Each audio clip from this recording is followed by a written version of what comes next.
Good morning friends, so welcome to the prelims booster session. आज का पहला topic है नदन जोनल काउंसिल। तो होम मिनिस्टर जो है उन्होंने 30th meeting of northern zonal council की जो है वो चेयर की है जयपुर में। और इस मीटिंग में है internal security, road transport, industry, water, जितने भी इश्यूज थे नॉर्दर्न स्टेट्स के, उन सबको डिस्कस किया गया है। तो इसका आइडिया जो सबसे पहली बार जोनल काउंसिल्स का आइडिया है वो पीएम नेहरू ने 1956 में दिया था, जब स्टेट्स रीऑर्गेनाइजेशन कमीशन की रिपोर्ट आई थी और उसके टाइम पर जब डिबेट चल रही थी, तो पीएम नेहरू ने आइडिया दिया था कि ये जो जोनल काउंसिल्स है बनाने चाहिए। तो उसी बेसिस पर स्टेट्स रीऑर्गेनाइजेशन एक्ट 1956 में पास किया गया और ये स्टेचुटरी अथॉरिटी जोनल काउंसिल्स बनाए गए। अब कंट्री में हमारे 5 जोनल काउंसिल्स हैं: नदन, सेंट्रल, ईस्टर्न, वेस्टर्न और सदर्न। नॉर्थ ईस्टर्न स्टेट्स के लिए हमने जोनल काउंसिल नहीं बनाया था, क्योंकि उनके लिए हमने स्पेशली एक नॉर्थ ईस्टर्न काउंसिल बना दिया है। नॉर्थ ईस्टर्न काउंसिल एक्ट 1972 के पास करके उनके लिए ये अलग से एक नॉर्थ ईस्टर्न काउंसिल बनाया गया है। तो जो हमारे जोनल काउंसिल्स होते हैं उनके क्या क्या ऑब्जेक्टिव्स हैं? ऑफकोर्स नेशनल इंटीग्रेशन उनका ऑब्जेक्टिव है। फिर आपस की जो स्टेट्स हैं उन सब के जो है डिस्प्यूट्स को रिजॉल्व करने के लिए एक फोरम बन गया है, जिसमें सेंटर भी ऑफकोर्स जो है वो इन्वॉल्व हो जाता है। फिर आपस में कोऑपरेट करना, आइडियाज़ को एक्सचेंज करना, एक कोऑपरेटिव क्लाइमेट क्रिएट करके देना, ये सब जोनल काउंसिल्स का जो है ऑब्जेक्टिव है। अब जो है इसके चेयरपर्सन होते हैं यूनियन होम मिनिस्टर। इसके वाइस चेयरपर्सन होते हैं चीफ मिनिस्टर ऑफ स्टेट्स। ठीक है, जो भी जिस जोन में, जैसे नदन जोन में जो स्टेट्स आते हैं वो इसके वाइस चेयरपर्सन होते हैं। और मेंबर्स कौन होते हैं? चीफ मिनिस्टर और अलग से जो 2 मिनिस्टर्स जो हैं वो गवर्नर नॉमिनेट करते हैं, वो इसके मेंबर्स होते हैं। फिर एडवाइजर्स भी होते हैं इसके। एक पर्सन जो है वो नीति आयोग, जो पहले प्लानिंग कमीशन था, अब नीति आयोग जो है वो नॉमिनेट करता है for each of the zonal councils. फिर कई बार क्या होता है कि कुछ ऐसे मसले हैं जिनको रिजॉल्व करने की ज़रूरत है, तो उसके हिसाब से उन यूनियन मिनिस्टर्स को भी जो है इनवाइट कर लिया जाता है। समझ लो कि कोई पानी का मुद्दा है नदर्न स्टेट्स के बीच में, तो जल शक्ति मिनिस्ट्री या फिर जो है मिनिस्टर ऑफ जो है वाटर के जो है, जैसे उनको यूनियन मिनिस्टर को इन्वाइट कर लिया जाएगा उस मीटिंग में, ताकि उसी मीटिंग में जो है वो उस डिस्प्यूट का निपटारा किया जा सके। अब फंक्शंस क्या हैं? एक तरह से ऑफकोर्स ये एडवाइजरी बॉडी है। सेंट्रल गवर्नमेंट और जितनी भी रिप्रेजेंटेड स्टेट्स हैं उन गवर्नमेंट्स को जो है एडवाइस करने के लिए इसका जो है वो इसको बनाया गया है। सो नेक्स्ट हमारा टॉपिक है sustainable use of wild species. तो ये inter governmental science policy platform on biodiversity and ecosystem services ने एक रिपोर्ट निकाली है, जिसका नाम ही ऑफकोर्स ये है sustainable use of wild species. But उससे पहले हमें देखना पड़ेगा कि IPBES है क्या। तो ये एक इंटर गवर्नमेंटल बॉडी है। पनामा सिटी में इसको बनाया गया था 2012 में। अब इसके जो है 139 मेंबर गवर्नमेंट्स हैं और ये एक तरह से ऑब्जेक्टिव साइंटिफिक असेसमेंट्स देती है, इवन टूल्स और मेथड्स भी प्रोवाइड करती है कि कैसे बायोडाइवर्सिटी और इकोसिस्टम सर्विसेज को में आपस में इंटरफेस क्रिएट किया जा सकता है। वैसे तो ये यूनाइटेड नेशंस की कोई बॉडी नहीं है, लेकिन यूनाइटेड नेशंस एनवायरनमेंट प्रोग्राम जो है उसने IPBES को सेक्रेटरीट सर्विसेज प्रोवाइड की हुई हैं। अब ये रिपोर्ट क्या कह रही है? ये रिपोर्ट कह रही है कि पीपल जो है वो अप्रॉक्सीमेटली इतनी सारी स्पीशीज़ जो है वो वाइल्ड स्पीशीज़ का यूज़ कर रहे हैं। ऑलमोस्ट 1 in every 5 पीपल जो है वो world wide wild plants, algae और फंगी के ऊपर जो है वो डिपेंडेंट है। फिर उन्होंने बताया कि ट्रेड भी बहुत होता है इसमें, वाइल्ड प्लांट्स में, एल्गी में, फंगी में, और वाइल्ड फूड्स की जो डिमांड है वो बढ़ती जा रही है। फिर उन्होंने बताया कि ह्यूमंस जो है वो 50,000 वाइल्ड स्पीशीज़ के ऊपर डिपेंडेंट है, फूड के लिए, एनर्जी के लिए, मेडिसिन के लिए, मटेरियल्स के लिए और अदर नेसेसिटीज़ के लिए। ओवर एक्सप्लॉयटेशन की इसीलिए की जा रही है, और जैसे कि आपकी अनसस्टेनेबल फिशिंग हो रही है, अनसस्टेनेबल हंटिंग हो रही है, और 12% ऑफ वाइल्ड ट्री स्पीशीज़ जो हैं वो थ्रेटन्ड कैटेगरी में पहुंच चुके हैं इसकी वजह से। तो अब जो है ग्लोबल बायोडाइवर्सिटी क्राइसिस ना आए या फिर प्लांट या एनिमल स्पीशीज़ की एक्सटिंक्शन ना हो, उसके लिए कुछ इन्होंने रिकमेंडेशंस दिए हैं। जैसे कि उन्होंने बोला कि ऐसी पॉलिसी बनाओ जो कि इंक्लूसिव और पार्टिसिपेटरी हो।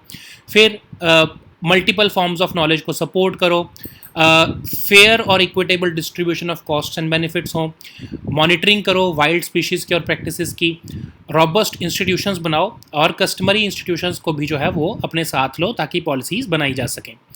अब नेक्स्ट हमारा टॉपिक है रेड पांडास। तो सिंगालीला नेशनल पार्क जो है आपका वेस्ट बंगाल में, वहाँ पर रेड पांडास को बहुत जल्दी जो है वो रिलोकेट किया जाएगा।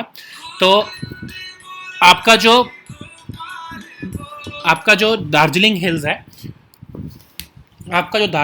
है, वहाँ पर जो है इन इस जू में जो है रेड पांडास को रेलोकेट किया जा रहा है। तो Padmaja Naidu Himalayan zoological park जो है वो 20 ऐसे जो है रेड पांडास को जो है वो रेलोकेट करेगा सिंगालीला और न्योरा वैली नेशनल पार्क्स के अंदर, ठीक है। अब जो है 38 जो है इसमें से वो आपके सिंगालीला में ऑलरेडी एग्जिस्ट करते हैं, 32 जो हैं वो न्योरा में ऑलरेडी एग्जिस्ट करते हैं। तो पद्मजा नायडू पार्क जो है वो आपके 2000 metre above the sea level है, one of the high altitude zoos in the country है। यहाँ से ये 20 जो हैं आपके रेड पांडा ये आपके सिंगालीला नेशनल पार्क और न्योरा वैली नेशनल पार्क के अंदर जो है वो रेलोकेट किए जाएंगे, ठीक है। तो अब कुछ इंपॉर्टेंट फैक्ट्स देखते हैं रेड पांडास के बारे में। 5000 से 6000 जो रेड पांडा हैं वो अरुणाचल प्रदेश, मेघालय, सिक्किम और वेस्ट बंगाल में जो है वो लोकेटेड हैं।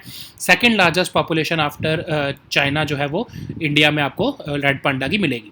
नेपाल में आपके 580 एनिमल्स जो हैं वो आपके देखने को मिलते हैं, और भूटान और म्यांमार में भी जो है रेड पांडा की पॉपुलेशन बहुत कोई नहीं है, ठीक है। तो भूटान और म्यांमार में नहीं है और नेपाल में सिर्फ 580 पॉपुलेशन है। अब रेड पांडा जो है वो small reddish brown arboreal mammal है, एंडेंजर्ड कैटेगरी में आता है IUCN की रेड लिस्ट में। शेड्यूल 1 जो है आपका Indian wild life protection act के अंदर आता है, और ये मिक्स्ड डेसिडियस और कॉनिफरस फॉरेस्ट में रहता है, ठीक है। सो नेक्स्ट हमारा टॉपिक है national internet exchange of India. तो national internet exchange of India जो है वो इंटरनेट एक्सचेंजेस इन दुर्गापुर और बर्धमान में इंट्रोड्यूस कर रहा है, ताकि इंटरनेट और ब्रॉडबैंड सर्विसेज जो है वो वेस्ट बंगाल और नियर बाई रीजन्स में दी जा सके, ठीक है। तो निक्सी है क्या? तो निक्सी एक तरह से एक नॉट फॉर प्रॉफिट ऑर्गेनाइजेशन है, जिसको सेक्शन 8 के अंदर कंपनीज एक्ट के अंदर बनाया गया है। अब ये आपके वैसे तो ministry of electronics and information technology के अंदर काम करती है, 2003 में इसको बनाया गया है, ठीक है। सो अब ये आपके क्यों बनाया गया था, इसको निक्सी को बनाने का पर्पज़ क्या था कि इससे पहले क्या होता था कि जो हमारा इंटरनेट का ट्रैफिक होता था वो सारा आपका यूएस या फिर जो मोस्टली यूएस, ठीक है, क्योंकि वहीं पर सारे सर्वर्स जो है या इंटरनेट जो है वो वहीं पर लोकेटेड है, तो वहाँ से होकर आता था सारा ट्रैफिक हमारा इंटरनेट का। तो उससे क्या होता था कि बहुत टाइम लग जाता था, लेटेंसी भी बहुत ज़्यादा जो है वो आपकी हो जाती थी। तो उस बैंडविड्थ चार्जेस को बचाने के लिए, बेटर क्वालिटी सर्विस देने के लिए निक्सी को बनाया गया, ताकि वो न्यूट्रल बेसिस पर इंडिया में जो है वो काम करे।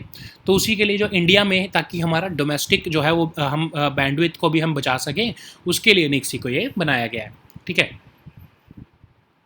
सो नेक्स्ट हमारा टॉपिक है क्लाउड बर्स्ट। तो आपको पता है कि अभी अमरनाथ यात्रा में आपने देखा होगा कि क्लाउड बर्स्ट हुआ है, तो उससे बहुत से कुछ लोग भी मर गए हैं और लोग इंजर भी हुए हैं। तो क्लाउड बर्स्ट होता क्या है? ये शॉर्ट ड्यूरेशन इंटेंस रेनफॉल होती है एक स्मॉल एरिया में। अब IMD की डेफिनेशन के हिसाब से अगर हम देखें तो अनएक्सपेक्टेड प्रेसिपिटेशन जो कि 100 मिलीमीटर पर आवर से ज़्यादा हो, अगर किसी भी जोग्राफिकल रीजन में, जो आपका 20 से 30 स्क्वायर किलोमीटर का अगर आपका जो जोग्राफिकल रीजन है उसमें अगर आपकी 100 मिलीमीटर पर आवर से ज़्यादा जो है अगर बारिश हो जाती है अनएक्सपेक्टेडली, तो उसको हम क्लाउड बर्स्ट मानते हैं, ठीक है। तो इस टाइम पर जब क्लाउड बर्स्ट होता है तो रिलेटिव ह्यूमिडिटी और क्लाउड कवर जो है वो मैक्सिमम लेवल पर पहुंच जाते हैं और लो टेम्परेचर और स्लो विंड्स हो जाते हैं, ठीक है। तो क्या हमको और ऐसे जो है क्लाउड बर्स्ट देखने को मिलेंगे? तो क्लाइमेट चेंज जो है वो ऐसी इनकी फ्रीक्वेंसी बढ़ाते जा रहा है, क्लाउड बर्स्ट बहुत बढ़ते जा रहे हैं, और इनको प्रेडिक्ट करना बहुत ही एक्सट्रीमली चैलेंजिंग टास्क है, ठीक है। सो अब इसको हम प्रेडिक्ट तो नहीं कर सकते हैं, क्योंकि इसका ये बहुत ही जल्दी एक फिनोमेना बनता है और ये ऐसा क्लाउड बर्स्ट हो जाता है, इसलिए इसको प्रेडिक्ट नहीं कर सकते। सो नेक्स्ट हमारा टॉपिक है पासमानदा मुस्लिम्स। तो PM मोदी जो है उन्होंने BJP के नेशनल एग्जीक्यूटिव जो है हैदराबाद में हुआ था, उसमें बोला है कि BJP को अब जो आपकी हिंदूज़ के अलावा जो कम्युनिटीज़ हैं, जो डिप्राइव्ड और डाउन ट्रॉडन सेक्शंस की कम्युनिटीज़ हैं, उनको भी जो है वो अब रीच आउट करना है। तो पासमानदा मुस्लिम्स को जो है इसीलिए रीच आउट किया गया असम के अंदर। तो पासमानदा मुस्लिम्स कौन है? इनका पासमानदा का नाम है ones who were left behind, मतलब कि ये डिप्रेस्ड क्लासेस हैं अमंग द मुस्लिम्स, ठीक है। तो कह सकते हैं कि ये दलित मुस्लिम्स हैं, ठीक है। तो ये दलित मुस्लिम्स हैं और इनको एक अम्ब्रेला आइडेंटिटी, पासमानदा मतलब एक्चुअली एक अम्ब्रेला आइडेंटिटी है जो बैकवर्ड दलित या ट्राइबल मुस्लिम्स के लिए यूज़ की जाती है। तो पसमानदा मुस्लिम्स जो है वो सबसे पहली बार टर्म यूज़ की थी 1998 में बाय अली अनवर अंसारी, जब उन्होंने पसमानदा मुस्लिम महज को फाउंड किया था। ठीक है, तो सचर कमेटी ने भी जो है अपनी रिपोर्ट में number of OBC and SC ST Muslims को 40% जो है वो रखा था। क्या मुस्लिम्स जो है कास्ट लाइन पर जो है वो डिवाइडेड हैं? ऑफ कोर्स जो इस्लाम है वो आपके कास्ट को रिकॉग्नाइज नहीं करता है, वो सबके लिए सेम है, सबको इस्लाम जो इस्लाम के फॉलोअर्स हैं उन सबके लिए वो सेम है। लेकिन रियलिटी में क्या है कि इंडिया में अशरफ्स जो आपके नोबल क्लास हैं या फिर जो ऑनरेबल वंस हैं, अजलफ्स जो कि बैकवर्ड मुस्लिम्स हैं, और जो अर्जल्स कौन है? दलित मुस्लिम्स। ये एक ऐसी कैटेगरी जो है वो एमर्ज हो गई है जिनको आप बिरादरी कहते हो। ठीक है, सो नेक्स्ट हमारा टॉपिक है खासी हिल्स ऑटोनॉमस डिस्ट्रिक्ट काउंसिल। तो एक ट्राइबल काउंसिल है मेघालय की, उन्होंने मीटिंग बुलाई है और कहा है कि हमने जो instrument of accession union of India के साथ साइन किया था 7 डेकेड्स अगो, उसको हमको एक तरह से रिविजिट करना चाहिए। तो ये आपको पता है कि मेघालय में खासी, गारो और जयंतिया ये 3 रीजन है, और ये जो आपका खासी हिल्स ऑटोनोमस डिस्ट्रिक्ट काउंसिल है, इन्होंने ये मीटिंग बुलाई है। तो अब एक्चुअली क्या हुआ था कि गवर्नर जनरल ऑफ इंडिया के साथ जो है अगस्त 17 1948 को जो है आपके KHADC के साथ जो है उन्होंने इंस्ट्रूमेंट ऑफ एक्सेशन साइन किया था। तो अब उसकी वजह से जो है ये दोबारा से इसको रिव्यू करने की बात कर रहे हैं, वहाँ की लोकल पॉलिटिक्स के ये कुछ रीज़न है। तो हम देखते हैं कि ये ऑटोनोमस डिस्ट्रिक्ट काउंसिल होते क्या है। तो अब आपको पता होना चाहिए उसके लिए पहले तो कि 6th शेड्यूल क्या है। तो आर्टिकल 244 जो हमारे इंडियन कॉन्स्टिट्यूशन का, ये ऑटोनोमस डिस्ट्रिक्ट काउंसिल्स बनाने की इजाज़त देता है। इनके पास लेजिस्लेटिव, जुडिशल और एडमिनिस्ट्रेटिव ऑटोनॉमी होती है विद इन अ स्टेट। अब जनरली तो ADC जो होते हैं उनके पास 30 मेंबर होते हैं और उनकी 5 साल की टर्म होती है, और ये लॉ बना सकते हैं, रूल बना सकते हैं, रेगुलेशन बना सकते हैं related to all these subjects, land, forest, water, agriculture etcetera. ये सारे सब्जेक्ट्स के ऊपर वो लॉ बना सकते हैं। लेकिन जो आपका बोडोलैंड टेरिटोरियल काउंसिल है आसाम का, वो एक एक्सेप्शन है, क्योंकि उसमें 40 से ज़्यादा मेंबर्स हैं और 39 इश्यूज़ के ऊपर उनको लॉ बनाने का अधिकार दिया गया है। 6th शेड्यूल के जो आपके जो है वो आपके नॉर्थ ईस्टर्न स्टेट जो असम, मेघालय, मिजोरम और त्रिपुरा में लागू होता है। अब इसके अंदर होता क्या है कि गवर्नर के पास ये पावर होती है कि वो ऑर्गेनाइज या रीऑर्गेनाइज कर सके इन ऑटोनॉमस डिस्ट्रिक्ट्स को। अब इस ईच ऑटोनॉमस डिस्ट्रिक्ट में 30 मेंबर होते हैं, जिसमें जो है 4 जो है वो गवर्नर नॉमिनेट करते हैं और 26 जो हैं वो जो आपके इलेक्शन होके इलेक्ट होके आते हैं। अब ये सारे जो जो आपके सब्जेक्ट्स हैं, लैंड, फॉरेस्ट, कनाल, वाटर, शिफ्टिंग, कल्टीवेशन, ये सारे जो है आपके सब्जेक्ट्स के ऊपर वो लॉ बना सकते हैं। लेकिन ऑफ कोर्स इन सब लॉ की जो है, इन सब लॉज को जो है वो असेंट ऑफ द गवर्नर चाहिए होता है। अब ज्यूरिसडिक्शन जो हाई कोर्ट की है over these suits and cases जो है वो गवर्नर स्पेसिफाई करते हैं कि क्या जो हाई कोर्ट है उनकी ज्यूरिसडिक्शन इन लॉज के ऊपर या इन केस इन जो लॉज जो लॉ बनाए हैं ADCs ने उनके ऊपर लगेगी या नहीं लगेगी। ठीक है, सो पार्लियामेंट के भी जो एक्ट हैं या स्टेट लेजिस्लेचर के भी जो एक्ट हैं वो भी ऑटोनॉमस डिस्ट्रिक्ट्स और ऑटोनॉमस रीजन्स के ऊपर अप्लाई नहीं होते हैं, या फिर वो किसी मॉडिफिकेशन या एक्सेप्शन के साथ ही अप्लाई होते हैं। ठीक है, सो नेक्स्ट हमारा टॉपिक है मॉन्यूमेंट्स ऑफ नेशनल इंपॉर्टेंस। तो नेशनल मॉन्यूमेंट्स अथॉरिटी ने 2 एरियाज़ को जो है वो national monument of national importance declare करने के लिए रिकमेंडेशन दी है। तो पहले तो जो है आपकी संकल्प भूमि बैनियन ट्री कैंपस है वडोदरा में, उसको दिया है। ऑफकोर्स ये दोनों साइड जो है डॉक्टर बाबा साहेब अम्बेडकर से ही रिलेटेड है। तो डॉक्टर अम्बेडकर ने यहाँ पर अनटचेबिलिटी को इरेडिकेट करने का रिजॉल्व लिया था 1917 में, और कहा था कि और जो है ऑफकोर्स इसको नेशनल मॉन्यूमेंट्स अथॉरिटी ने अब monument of national importance declare करने के लिए रिकमेंडेशन दी है। दूसरी एक प्लेस है सतारा में, महाराष्ट्र में, जहाँ पर उन्होंने अपनी प्राइमरी एजुकेशन ली थी, उसको भी जो है NMA ने जो है वो monument of national importance declare करने का प्रपोजल रखा है। So now let us see all these topics in English.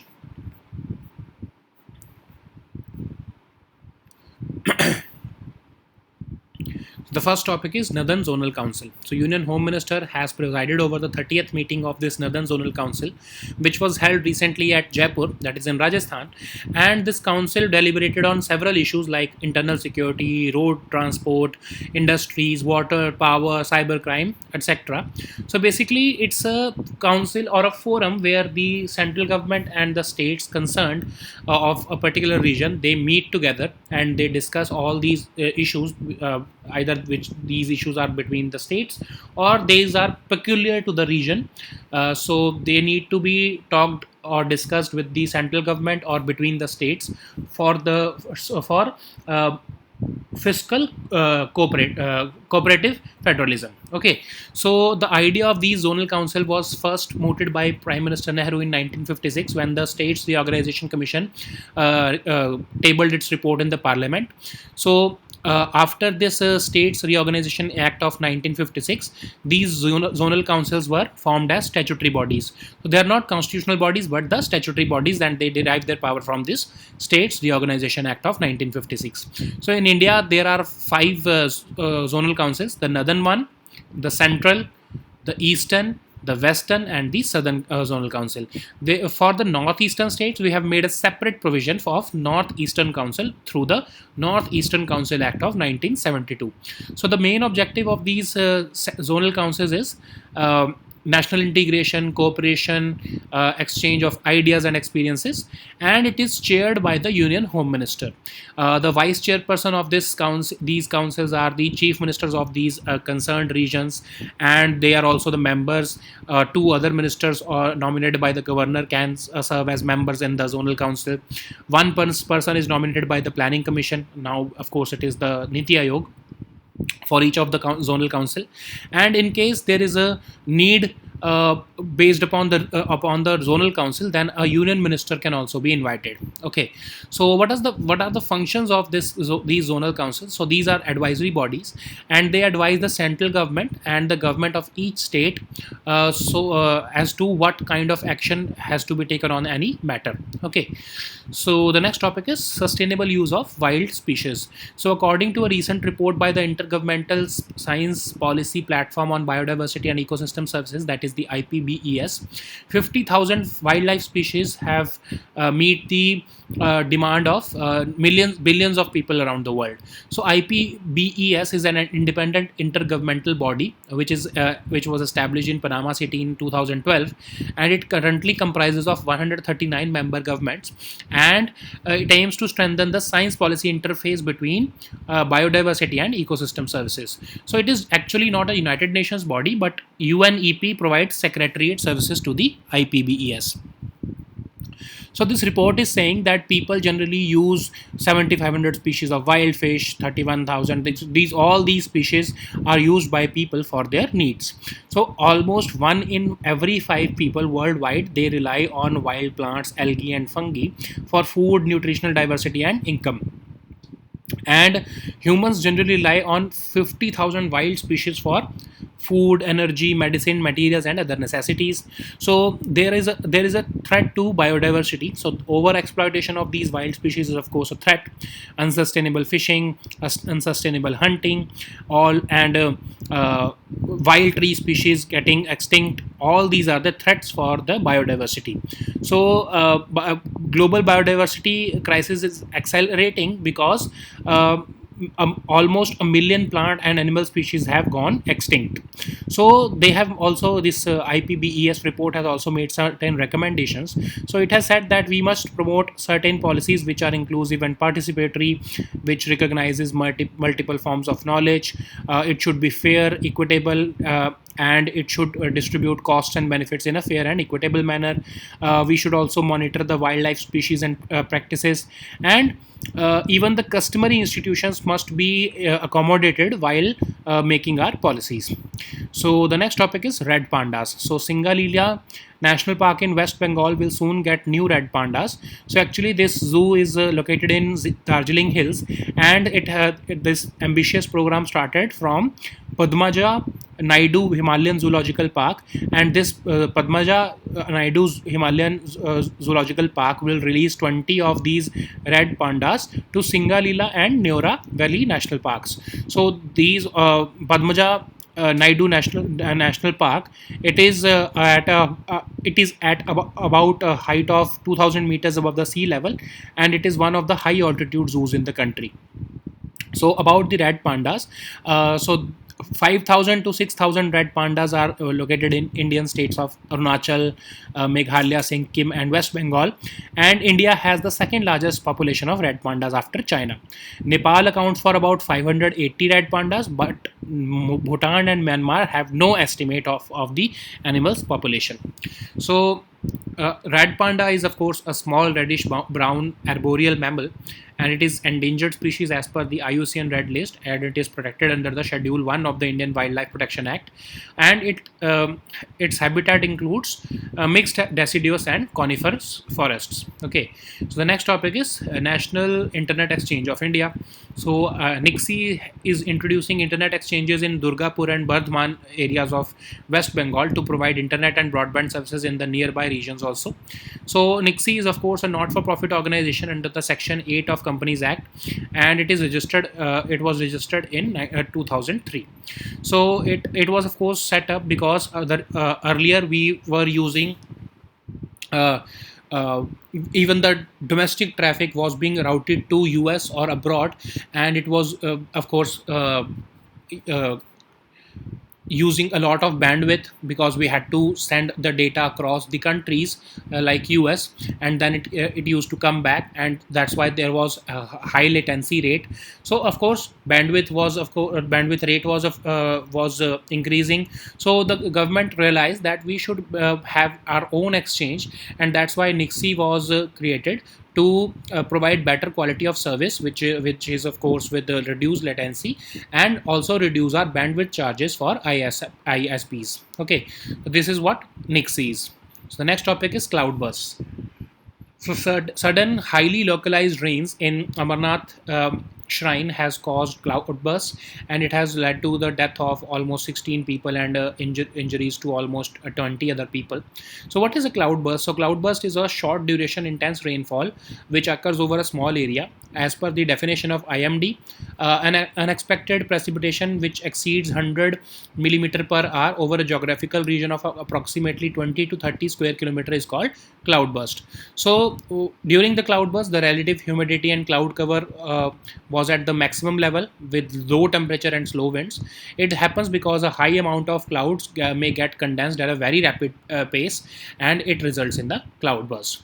So climate change is exacerbating this the frequency of these cloudbursts, and we cannot prevent these cloudbursts because it is very challenging task to even predict it. Okay, because these are localized phenomena, and it is very difficult to simulate the intensity and location of a cloudburst. So the next topic is Pasmanda Muslims. So PM Modi has asked the BJP National Executive in Hyderabad to reach out to the deprived and downtrodden sections in communities other than Hindus.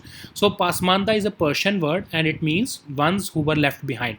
So it basically describes the depressed section among the Muslims, and it is an umbrella identity given to backward, Dalit and tribal Muslims. Okay, so Pasmanda Muslims Pasmanda Muslims was first used in 1998 by Ali Anwar Ansari when he founded the Pasmanda Muslim Mahaz.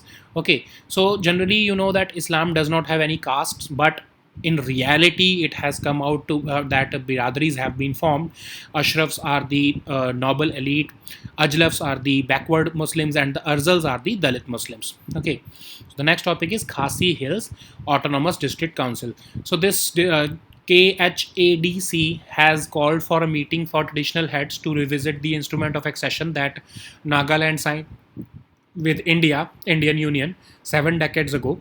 It was signed by Governor General of India, C. Rajagopalachari ji, on 17th of August 1948. So when we are discussing about these autonomous district councils, we should know that it is a part of 6th schedule of our constitution. Article 244 talks about it.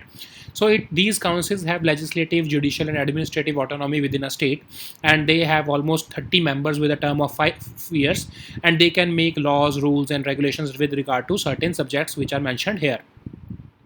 There is an exception, of course. Bodoland Territorial Council in Assam, they have more than 40 members, and they have a right to make laws on 39 issues. So currently 6th schedule applies to Assam, Meghalaya, Mizoram and Tripura, and the administration of these tribal areas fall within these ADCs. So governor is empowered to organize and reorganize these autonomous districts, and each autonomous district has a district council which consists of about 30 members, 4 of whom are nominated by the governor, and the remaining 26 are elected by the people, and these are the subjects based on which these councils can make laws. And the if the jurisdiction of the high court would apply over these councils or not, this is specified by the governor only. The acts of parliament or the state legislature also do not apply automatically to these autonomous districts and autonomous regions, but they can be applied with specified modification and exceptions based upon the decision of the governor. So the next topic is monuments of national importance. So National Monuments Authority has recommended two sites related to Baba Sahib Ambedkar ji. The first site, of course, is in Vadodara, that is the Sankalp Bhumi Banyan Tree Campus, where he took a pledge to eradicate untouchability in 1917. The second place is, of course, a place in Satara, that is in Maharashtra, where he received his primary education. Okay, so these were our topics for today. We'll meet next time with new topics. Until then, goodbye and take care.